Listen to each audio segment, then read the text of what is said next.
Well, hello there. Hello. Happy Sunday, friends, lovers. Thank you for joining us. This is 5 Minutes with Robert and Amy, Nasir, and you know who you are. Thank you for joining us for episode 173, or is it 103 part 2? Because we're going to finish a conversation we started earlier. It's okay if you didn't hear the earlier part of it. This is going to be good. Today is Sunday, September. Yeah, it's September. Sunday, September 3rd, 2023, the 246th day of this, your best year yet. You've got 119 days left to really savor and enjoy it, because we know the hard part's already done. Or maybe not. I'm still working on it, too. Christmas is in 113 days. Halloween, 55. It's already here. As a matter of fact, it's September. That's true. Around here, it is already Halloween. I want to give a huge shout out in the chat. Thank you for joining us in the chat. Unsigned 32-bit individualist. Big celebration coming up for you, and we are thinking of you. Jim is in the chat. Equal to Reality is there. Thank you for joining us. You know, we're up against Yaron Brook, except he's not live. He's doing a premiere video at 6 o'clock Eastern time.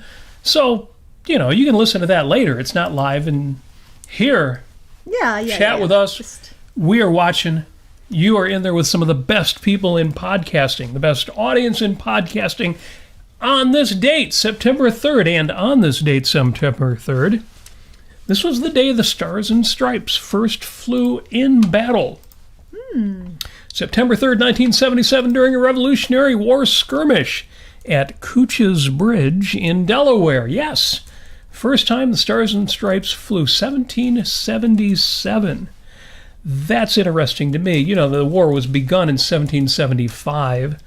Declaration of Independence, of course, declared on July, not 4th, but 2nd, 1776. 2 days later, it was ratified. Yes. And the war didn't end until when? In the 1800s? No, fortunately, no. It didn't end until this date. That's right. Also on this date was the signing of the Treaty of Paris. No, we weren't at war with Paris. That's just where they signed the treaty, ending the Revolutionary War, September 3rd, 1783. Oh, that's right. 83, yeah, yes. that's a long war. Longer than it should have been. But, you know, creating a new nation, telling Great Britain to shove off, or, you know, you just stay over there. Let us do our thing. Yeah, we said, you know, you've got Canada. Just go. Just deal with that. Yeah, well, the French wanted a piece of that, too. Yes. That is very true. Shout out to our Quebecer fans out there. Yes, great day. The Treaty of Paris is signed, and the Stars and Stripes flew for the first time as well. Also, a happy birthday or birth date to the late Louis Sullivan. Louis Sullivan, the father of the skyscraper, born on this date in 1856. Mr. Halloween would actually probably appreciates that quite extensively. Both the birth of the skyscraper and the fact of having a birthday so close to Louis Sullivan? Yeah. Yes, both. Absolutely. You know, we haven't seen a lot of Sullivan buildings. We've toured several Wright homes, but we did tour the Auditorium building in Chicago. Yes. And it's very modestly named the Auditorium building. And it's interesting because from the outside, it doesn't look that fancy, and you don't realize until you realize how early this building was put up. And then you do the tour, and inside the actual auditorium, the actual venue, is beautiful. It's so beautiful, and you know, it's actually one of the first, I'm not so sure, buildings that actually applied the concept of air conditioning. I think they actually had like fans, and I don't know exactly. It wasn't Freon, you know, it wasn't our modern, you know, carrier system, but yeah, it was ice. I don't know. However they did it, it was really ingenious how they did it, and I'm sure the people there appreciated it. Yeah, it's a great tour. If you go to Chicago and you have not yet toured any of Louis Sullivan's buildings, definitely the Auditorium building is a great tour. At least when we went there, and it was 10 years ago, but when we went there, they were doing a great job with the tours, touring the theater. It was great. And so it is, and this is the strangest thing, it's National Skyscraper Day. The reason that's strange is because I looked at several different websites about National Skyscraper Day, and none of the sites I looked at mentioned that it was Louis Sullivan's birth birthday. Now, why else would you choose today to be Right. National Skyscraper Day? But of course, the birthday of the great man who started the skyscraper revolution. So it's a great day to look around at skylines. You can go online or look at picture books and look at the amazing skylines. Some of them are still in progress. New York City's got new buildings. It's a beautiful thing. Chicago's got new buildings going up. But it's also a great day to read the Fountainhead. So that's why my link to National Skyscraper Day is actually a link to the wiki quote page on the Fountain. There's so many good quotes in the Fountainhead. In fact, I dug a couple of them out on Thursday when Amy and I talked about heroes and villains and what you do when your hero is also the villain. Well, in other words, or mixed case heroes. Yes. Yes. And we'll bring a little bit of that back up. But real quick, under shameless self-promotion, and what are we listening to this week? Well, one thing that I'm listening to was Yaron Brooks' recent show on the fragility of Western civilization. And he also talked about tax, quote-unquote, fairness, and did some reviews. But I love it that he talked about the fragility of Western civilization. And how it might not be all that fragile. Exactly. Yeah, I saw the show title. I thought, oh no, is Yaron losing some of his optimism? But no, not at all. And it was an entirely ironic title. Now, he did make the point that nothing is automatic. You can't just count on Western civilization to survive. But the doom and gloom associated with certain movements in the country right now, and that I think touch some of us, is exaggerated at best. So great episode to listen to. You should give that one a shot. Link is in the show notes. You can listen to that. No, not now. After the show. If you look in the description on YouTube or look at the description on Facebook, all of the places where this show is being carried live, which is how you should be listening to it. I say that, but I've got us on all the podcast platforms too. Wherever you're listening, you are just awesome. I did a show on Wednesday with James Valiant. Pursuing the Dream was the topic on keeping it real. I thought that was good and worth listening to. But 2 hours after that, you, Amy, did a show that I was not on, but the reality show. Yes. And you were one of the panel, part of the panel there. Right. That was about basically the Church of England kind of taking a poll of their clergy people about what they should change, what parts of Christianity they should change, what they should keep, what should they, So I guess there's some, low numbers. They're not terribly popular. They're not filling the church pews, and they need to remarket themselves, right? So it was interesting. The question was that, is this a good thing? And it was an interesting question because, we're talking about dogma here. We're not talking about principles. But, some people, more like the Western civilization, pro-Western civilization crowd may say, oh, they're giving up their principles somehow, because principles are intrinsically good somehow. So it was an interesting conversation, and also we covered, I think, some interesting questions about dating or something or other. I forget what it was, but it was fun. It was a good appearance, good show. Link is in the show notes. You'll see that under the title, Marketing Christ, the reality show, August 30th, 2023. Marketing Christ. The idea that religion is a dogma, an unchanging dogma, and then the idea of, well, I don't know, we've got to work our message to get more popular. I love the conflict there. Yeah, it's a good thing. That's what it is. It's a good thing, not necessarily for the reasons that they think it's a good thing, but you're right. It is a good thing. Right. And then on Thursday we did a show. I'm just looking at the chat here because the author, Jim Ashley, the writer, is asking if there's something alcoholic in your cup. No, I answered. This is I saw that. Black tea, and this is the Starbucks brand pumpkin spice creamer. Right. Not the oat cream or whatever it is, or the almond cream or whatever. Blah. No, this is the real milk. Moo cow creamer. That's right. It's good. It's very delicious. Very nice. Well, we said Halloween's already here. Mm-hmm. And we said we've got to do another episode of Drunken Podcasting. We've only done the one. And or have we done two? One? Or did we have two? I don't remember. I think we did two. I think we're due. I think it's that season coming up. Party Yes. season, holiday season. That's right. Soon. I don't know if it'll be next weekend, but I'll see if I can do 4 shots, and that might put me over the edge. you did 3 last time, and you held up better than I did. Oh, yeah. And you were drinking tequila. I was drinking whiskey, so it's about the same, I think, proof-wise. Right. Amy holds her alcohol better than I do. Well, I'm pretty rational Usually, and structured mostly. intellectually. Yeah, that's what it is. Alcohol has no power over a keen intellect. Yes. So, the other show that we did was When the Hero and the Villain Are the Same Guy, Life on Earth, with Robert and Amy Nasir. Episode 104 that was. I can't believe we've done 104 episodes of that show already. Wow. Almost as crazy as the fact that this is episode 173 of this show. And we did the show, and it wrapped up earlier than it should have. I had more notes than I actually used. And I ended up reading the part of my script that I had warned the producer in advance would be the end of the show. And when he heard that, he ended the show. Played the theme music. It wasn't a bad ending. It wasn't totally graceless. But Amy, you had more to say, and so did I. Yes. And I really want to share this with our Sunday crew. I know there's a lot of overlap. And I do appreciate that some of you actually watch both shows. But we talked about Henry Ford.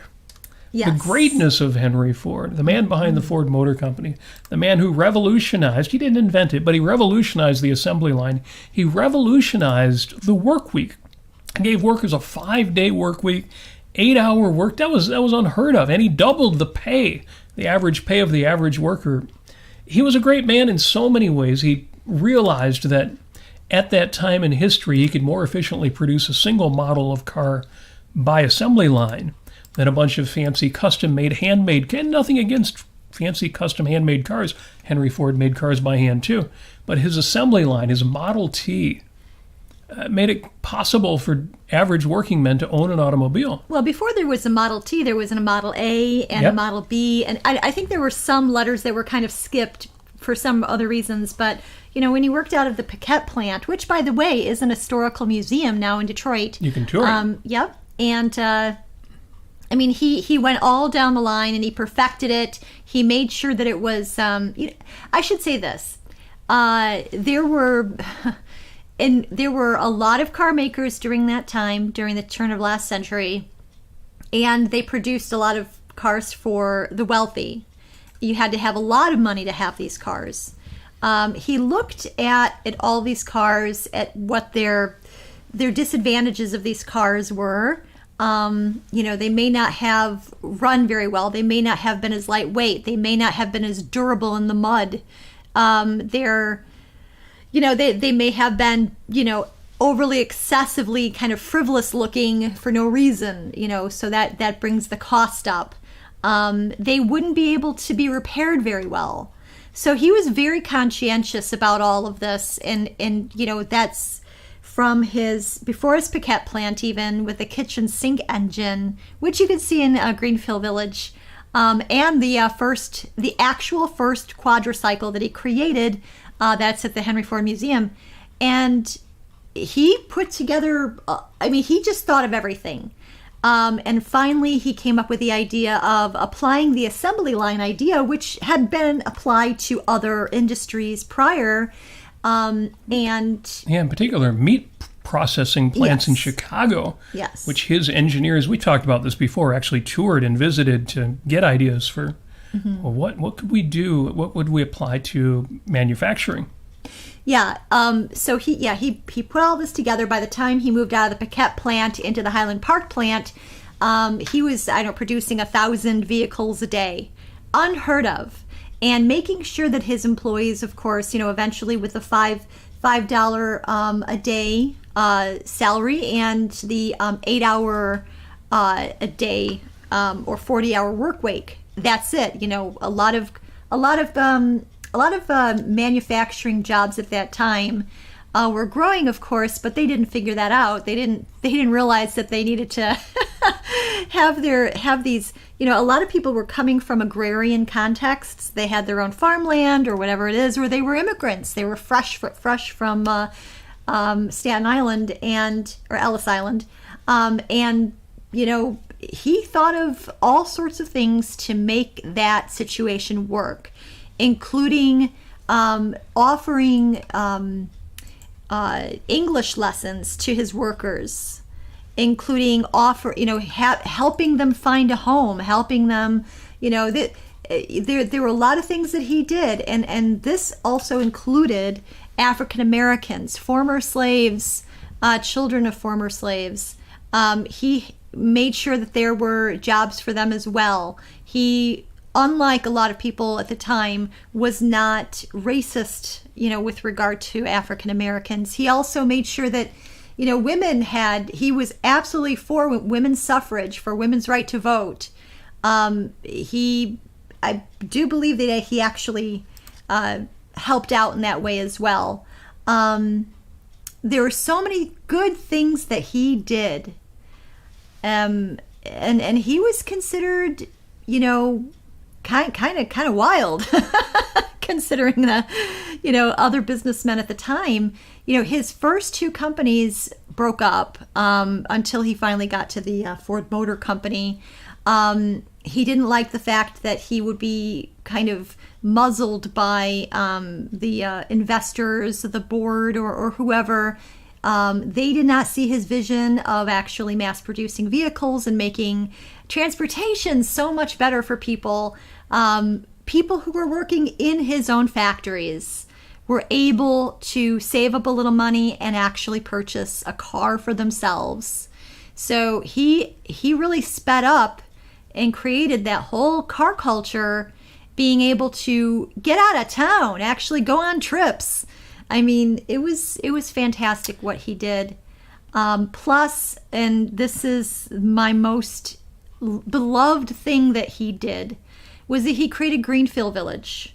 Greenfield Village was originally called the Edison Institute in honor of his good friend Thomas Edison, and it was a school.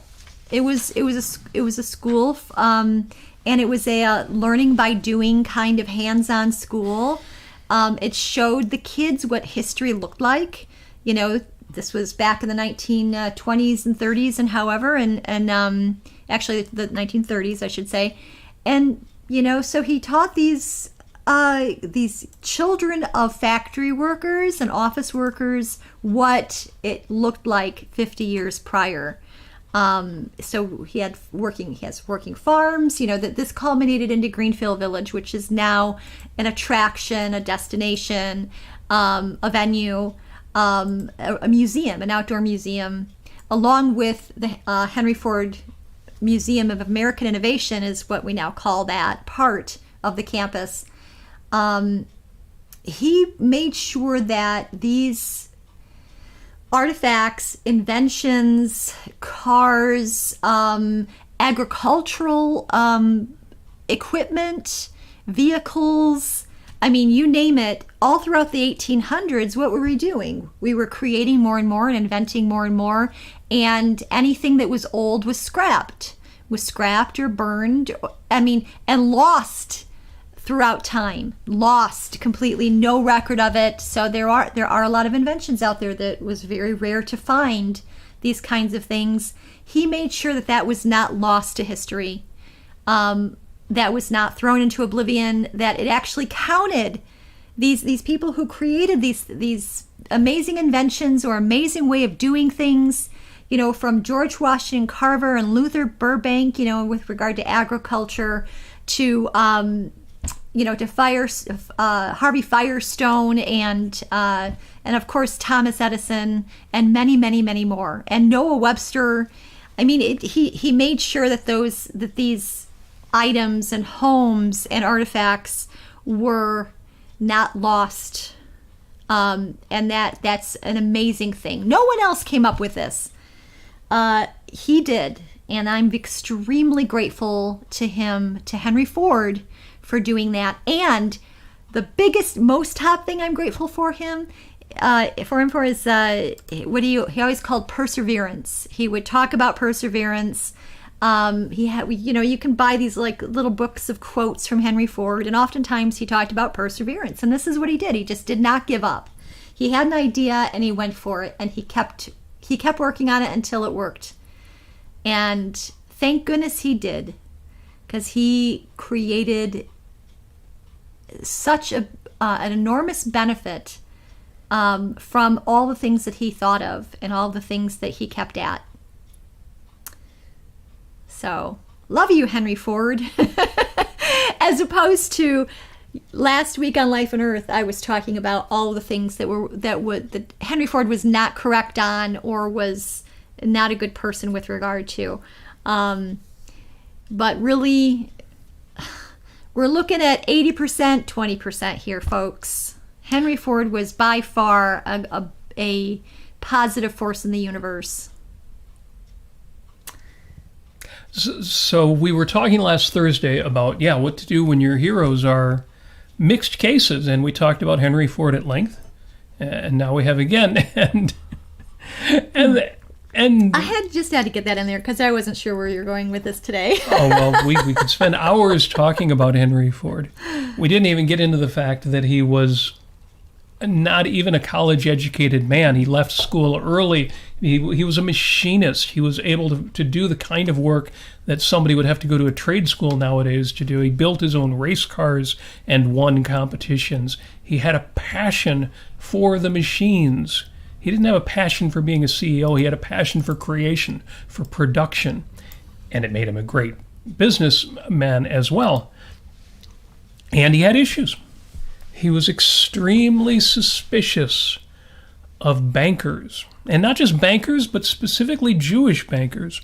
And some of the things that led to in his life made him a very mixed case. And you could read entire essays on that and make it seem like, oh my gosh, this is terrible. He must have been a terrible person. But no, he was simply flawed in a few ways. Not a college-educated man, extremely intelligent. And that made him prone to reach some conclusions that were not fully reality-based. Right. The point is, if Henry Ford is your hero, well, what do you do with that when you encounter that stuff? Because I've seen people who will drop their heroes. They'll let them go. They'll realize, oh, well, I can't look up to that person anymore. And we mentioned T.E. Lawrence of Arabia last time, but there are many examples of this. In fact, there are very few examples of this. I mean, few examples of completely flawless people who are also our heroes. So what do you do? Well, again, the one mistake you can make is to simply drop your heroes. Mm-hmm. The other mistake that you can make is to embrace them and let yourself be angry, resentful, defensive, unable to understand when people mention, oh, well, wait a minute, that person also, for example, allowed an anti-Semitic newsletter to be published in his name. It is not a betrayal of your heroes to be able to say, yeah, that is something he did too, besides the list of wonderful things I can say about him. And I can see why, if that's what you're focused on, you might be critical. It's not a betrayal of your heroes to be able to say that. It is more respectful of your heroes. It is more rational to be able to say yes, and I don't regard that as central to who the person was. I don't think it's that important. But it was there, and it was real, and it was significant. And if you are reading a story about that, you go right ahead and have whatever criticisms you do. I don't always see people able to do that with their heroes. And again, whether it's business leaders or sports figures or movie stars, people who we look up to, we admire, you say, I want my life to be a little more like his. And yet we get defensive about their flaws. It makes me think of when we were young, and maybe some of us even when we're a little older, who would be very emotional about the art we like, and especially the rock stars or movie stars that we like. And if somebody said, oh, that band sucks, it felt not just like their evaluation. In this case, they're foolish and unwell thought of, but it sounded like an attack. It sounded like an attack. How dare you? How dare you say, Rachmaninoff sucks? Led Zeppelin sucks. Whoever it is that you look up to and say, man, I want a little more of that in my life. But I get it. It feels like an attack. It feels like an attack on our person, on our sense of life. Not just on who we are, but on what we want out of life. We get a little bit older and we're able to say, oh, you don't like the band Yes, my favorite band. Oh, you think John Anderson sounds like a fairy. Oh, I don't mean the old homosexuals. I just mean he has a very high voice and sounds airy to some people. Oh, well, I'm sorry you feel that way. I think you're missing out, but you do you. Yeah. Again, with music, with art, with movies, with movie stars, with these very personal things, it feels like an attack. But at some point, I am able to say now, well, you know, John Anderson really does have a very high voice, and depending on the way he's singing, he has different styles, but it can sound very airy-fairy, they used to say. Or the lyrics he writes might seem a little mystical or a little disconnected from reality. They are more evocative than they are literal. I can take those criticisms, and you should be able to do that too, but what you don't ever want to do then is let that quell any of your passion. There's a great story about where do you find the best Coney Island hot dogs in Detroit? Okay, first of all, those of you in New York, what you consider to be a Coney Island hot dog is literally a Coney Island hot dog, because Coney Island is the name of an amusement park in New York, so I can't argue with that, but it's kind of like Detroit pizza is better than anybody else's pizza, including New York pizza. You shouldn't have to fold your pizza to eat it. No. I think Detroit's Coney Islands are the best, but given that everybody knows that Motown Coney Islands are the best Coney Islands in the country, and that, of course, means in the world, what are the best Coney Islands in Detroit? You would say Lafayette. Now, there's a big battle between Lafayette Coney Island and American Coney Island. And it's funny because they're both in downtown Detroit. They're both basically in the same building next door to each other. There used to be a little building between them. That one closed, sold itself to American. So now, and the funny thing is that the same family started the two restaurants. That's changed over time as they've been bought and sold and stuff. But it's been a family rivalry for years. I've always gone with Lafayette because it's older and more classic looking. It's a tiny little restaurant. Super divey. Yeah, it's got the classic, white shiny ceramic tiles on the walls, and it was entirely run by older Greek men with white aprons on, who would always shout out orders. They never wrote anything down to each other in language you couldn't understand. And they had great Coney Islands, great hot dogs. Well, not only was the language you couldn't understand, but it was an abbreviated form of whatever they were saying. Yeah, you would order for a table of 8 people, and everybody would have something different, and the waiter would snap off 8 words that somehow conveyed the entire order to the kitchen. 3472 without. It was the craziest thing. American Coney Island was always a little more modern. And 10, 20 years ago, they actually revamped it and made it very much more modern. It looks like a typical Coney Island restaurant. But there are people who say American's better than Lafayette, and they've done taste tests, and they may be right. But the best Coney Island in Detroit, apparently, it's on my to-do list. We haven't gone there yet. Oh, right. Is Dooleys Coney Island. Now, how do you know Dooleys is the best Coney Island in Detroit? Except we've never heard of them before. Before what? Before Anthony Bourdain went there and declared it some of the best food in Detroit. Yes. Not just the best Coney Island. He loved it. Loved it. Well, wait a minute. Isn't there a problem with that? Isn't Anthony Bourdain, he was kind of a master food critic, traveled the world, all sorts of adventures, television programs about it. You could go to exotic places and share the experiences with him, but he was also troubled. He had some troubles with his television programs, with his producers. Some of it stemmed from, he fell into narcotics and other forms of abuse. You think, a lot of people do that. It's not like it's going to do him in. Well, it actually did do him in. He eventually took his own life. What are we to think of somebody like Anthony Bourdain? Yeah, now, just so you know, there were no illegal narcotics or anything like that in his system after he passed away. So I don't, that wasn't necessarily part of it No. when he died. But yeah, it from what they understand, it looked as if it was sort of like an impulsive sort of situation. Actually, the great James Valiant posted recently on his Facebook wall a quote by Anthony Bourdain, which was wonderful, which is sort of like, order the rare steak, eat slowly, tip your server, check in on your friends, check in on yourself, enjoy the ride, kind of idea of like, when you go to eat, make the most of it, really enjoy it, really pay attention, really find the most pleasure you can out of whatever you're doing. So then our good friend Jennifer made a comment, she wished that she could have helped him and been there for him so that he wouldn't have committed suicide. And that's when I went ahead and I wrote something. And I wish I was there too, and I'm sure a lot of people wish that they were there. But when I think of suicides, I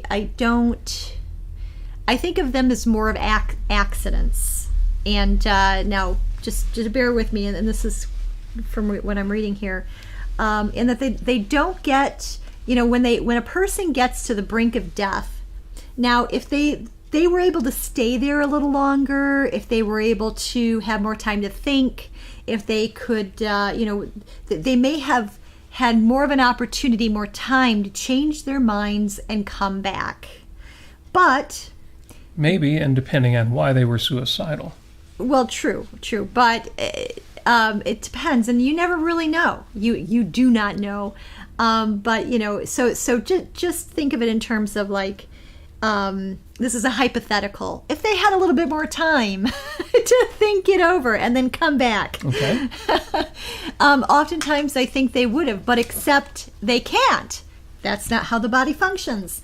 And so in that way, it's sort of an accident. I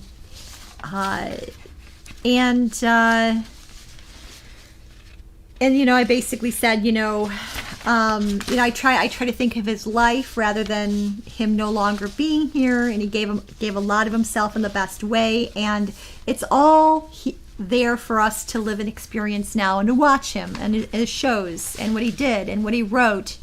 It's all there for us to enjoy and experience, and to really appreciate him. So when I think of Anthony Bourdain, I try not to think of how his life ended.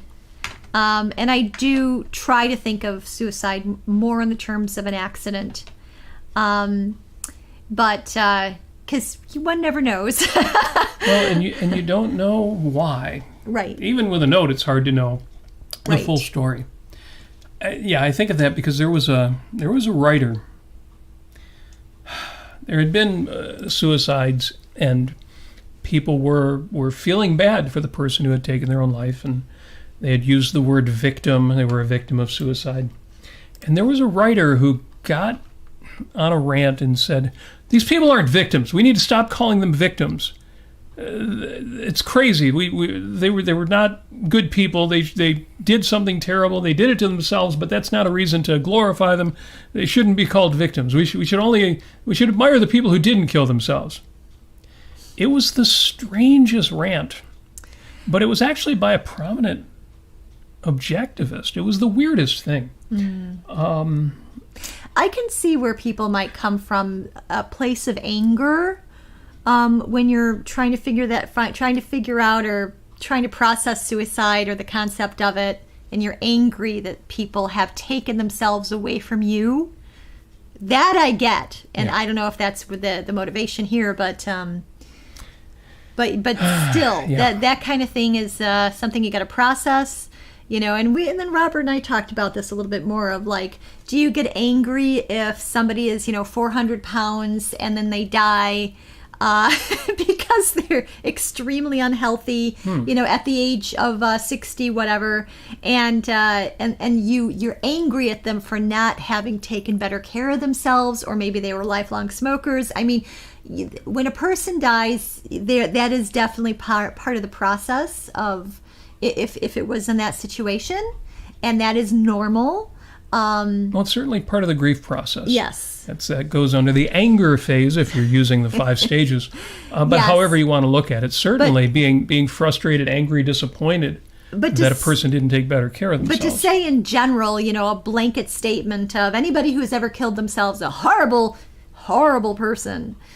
Well, that's not rational. It's No. out of context. Yeah. It's whim worship thinking. Right. And to make the assumption that anybody who's taking the alternate perspective, one of having sympathy, is also necessarily whim worshipping, that's not rational. That's just not rational. I didn't mean to get that much into it. It's just your conversation about that made me think of that. Incidentally, on the Facebook chat, Jim Ashley, on this topic, asked what was the controversy about T.E. Lawrence, Lawrence of Arabia, the controversy that I discussed on Thursday, which I think is pretty much the central controversy. T.E. Lawrence, was an officer of the British Empire. And during World War I, he went to the Middle East, which was ruled by the Ottoman Empire, by the Turks. And he engaged, as a British officer, he engaged the Arabic population to fight against the Turks, to take back over the Palestine and the lands of the Middle East that Britain was trying to regain control of. And he did 2 things, and depending on which side you're on of this, you may think either one or neither was a betrayal, but this is what makes him a complicated man. He teamed up with a sheikh, an Arabic sheikh, who really admired his intelligence and his bravery, and worked with him in recruiting as many Arabic fighters as possible to fight the Turks to regain control of these lands. And at the same time, he was aware of the plans by the British military and the French. And the plan was, unbeknownst to the Arabic population, including the sheikh that he was working with, the plan was that once those lands were wrested back from the Ottoman Empire, that they would be under control 50-50 of the French and the UK. He did not tell the Arabic soldiers who were fighting for him. The Arabic soldiers were fighting under the premise that after the Turks were vanquished, there would be a unified Arabic state. At the same time, Lawrence's allegiance was with the Arabic soldiers fighting for him. And he was hoping all along that the plan to take the lands from the Arabs and put them under British and French rule would not come through. It's not clear, and it depends on who you're reading, whether his real allegiance was one or the other, or was he just in an impossible situation, that the only way that he could get the Arab soldiers who did fight with him in many brave battles, much of which is portrayed in the film Lawrence of Arabia, was he ultimately disloyal to them, or was he disloyal to the crown? And that's been argued. He was a complicated guy, though, and he did not deal honestly. Now, you could argue he didn't have to deal honestly. He couldn't have dealt honestly in a time of war with the people who were willing to fight for him under his banner. And it's complicated. Jim says, anyone who doubts the force of suicidal feelings should read Herman Melville's short story, Bartleby the Scrivener, which I have not read, but I guess I should read that. Yeah, it absolutely is complicated, and the only wrong answers are the simple ones, or at least the simplistic ones. Or the ones that drop context. The ones that drop context. Yes. But it's a great example that you brought up and intended to bring up on Thursday. That's why this is really part 2 of that discussion. Yes. Because Bourdain was a complicated man. I admire the heck out of him. Absolutely. If you watch any of his television shows, you can watch a lot of them on YouTube, you can find a lot of them on cable. He was a great guy who was living a great life, but he also lived a complicated life. Mm-hmm.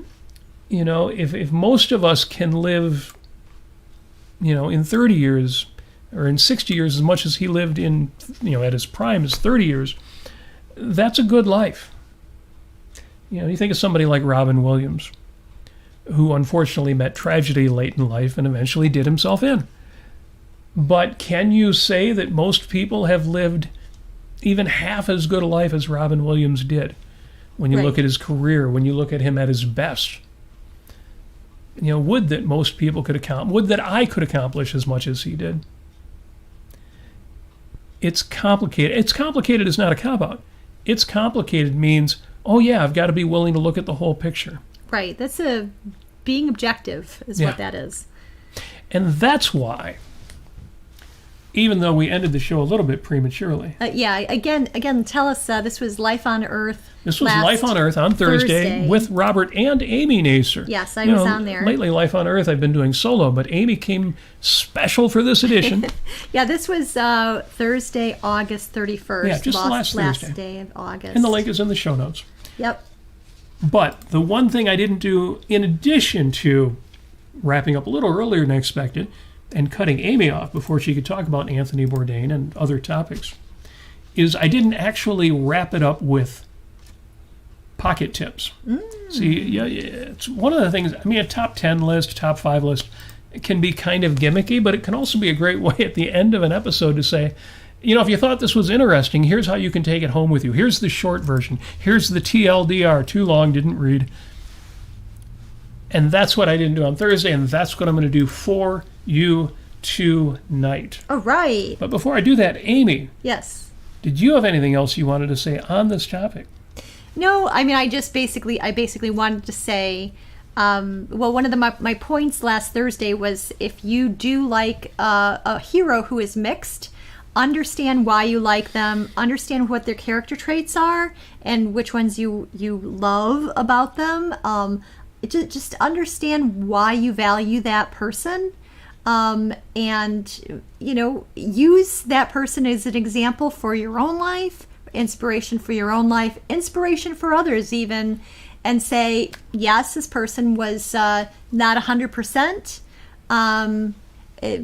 did some really bad rotten stuff, but again, you need to understand why you like somebody and not drop them, not be shamed into it. And we talked about Marianne Sura's idea of the copper pot, the glorious lunch with Ayn Rand, the idea of not giving up on your values when somebody is criticizing your values, even if you can't at the time justify why you have this value, that you need to keep that value, and regardless of anybody else's criticism of it.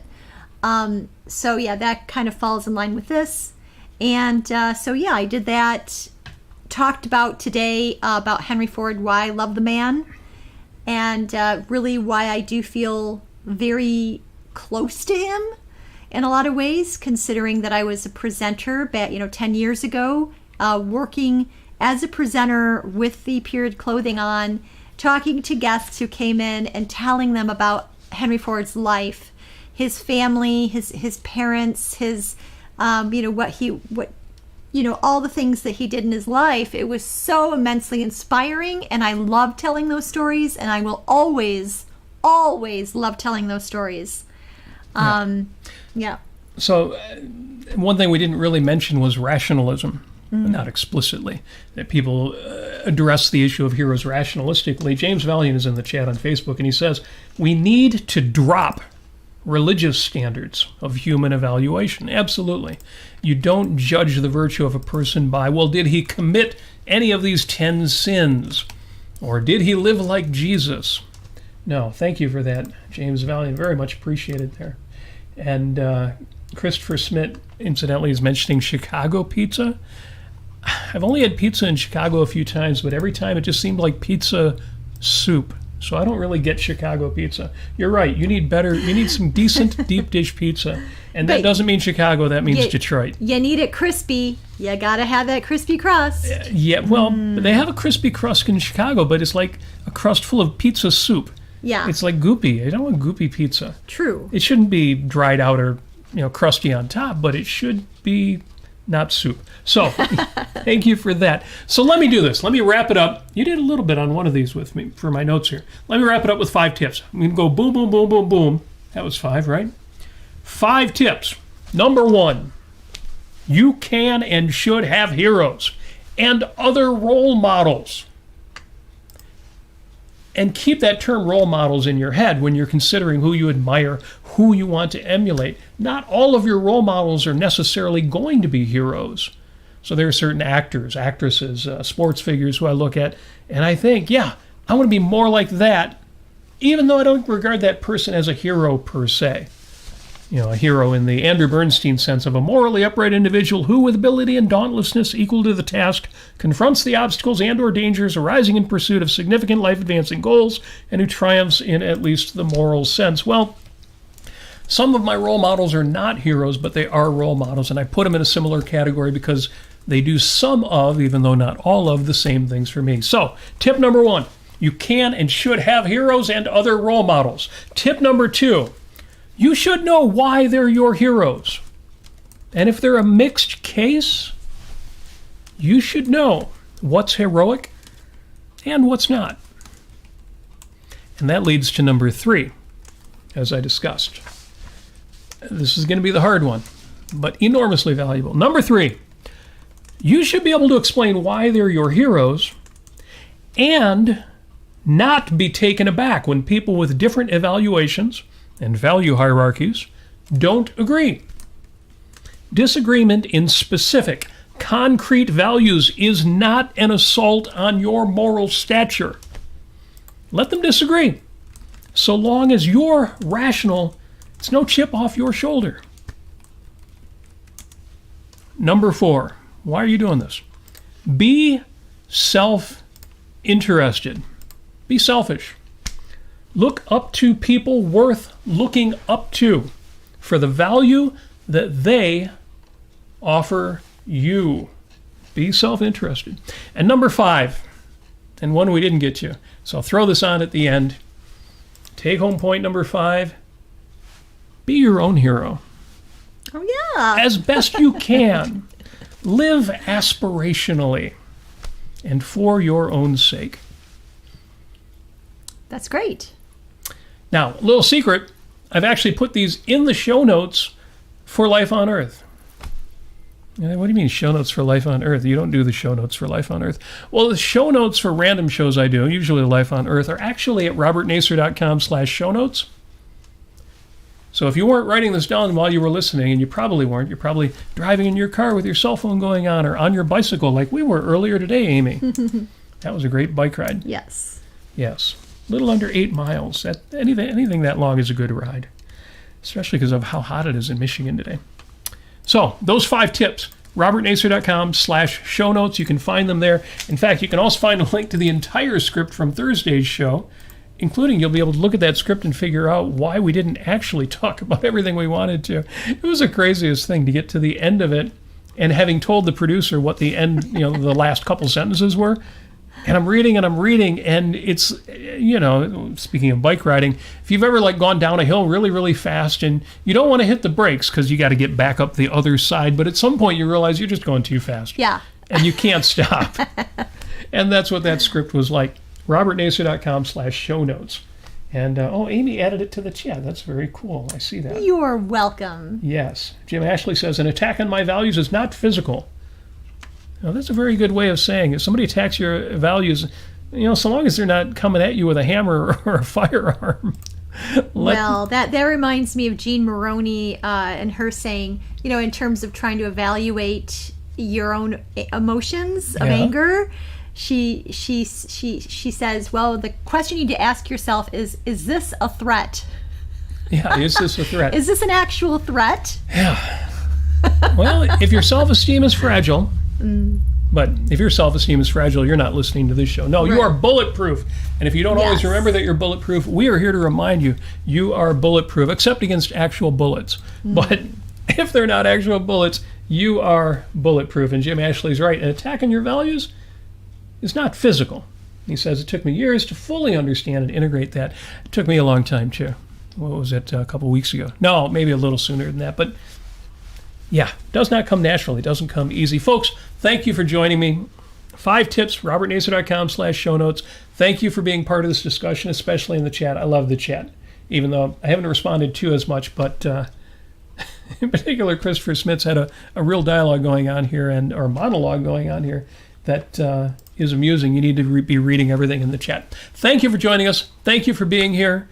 Had to finish up that discussion. Felt like I had given it not short shrift, but just missing the ending of the conversation on Thursday. Now we're done. Yeah, and if you haven't actually listened to it, go back to the Ayn Rand Center UK channel and find that, or go into the show note link and go to the description. Find it. It's right in there. Listen to that, and then listen to us once more. Of course, if you haven't yet liked the show that we're doing I always forget that. Like the show. Click the like button. I need to click the like button. Yeah, I just clicked it. I didn't even click my own like button. Well, because I didn't know if I would like it until, Yeah, I think it's pretty good. So I think it's worthy. Yeah, I think it's pretty likable. Well, good. We got a couple more there. Good.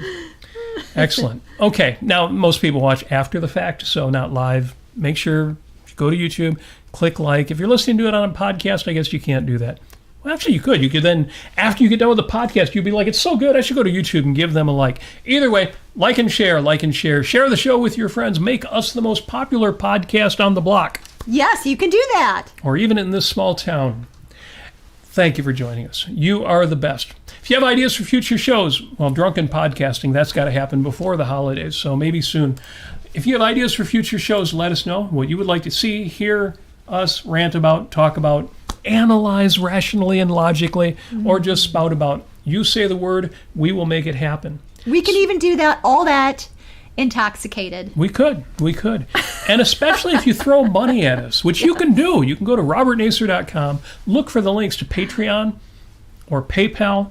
Either way, one-time contributions through PayPal, monthly contributions through Patreon. Thank you to those of you who are our patrons. Yes. Can you say our benefactors? Our 5 times fast? Our benefactors. Yes. Thank you. Thank you to the patrons. You guys are the best. You help keep the lights on here, and we use a lot of lights. You wouldn't know it, but so much studio lighting. I don't know. Maybe you can see the reflections in my eyeglasses if I hold them up like that. Thank you. Thank you for joining us. You're the best. We'll wrap. We're wrapping up earlier than usual. Has it been 5 minutes? Shake of the hands there. Look at that. It's a deal. Congratulations. Congratulatio. Some people will know what that means. 2 of you will know what that means. So, thank you for joining us. We wish you every success. We always do, but we really mean it. We need you folks to be successful, because if you're happy, we're happy. Every success that you so richly deserve. And that is why we also wish you love.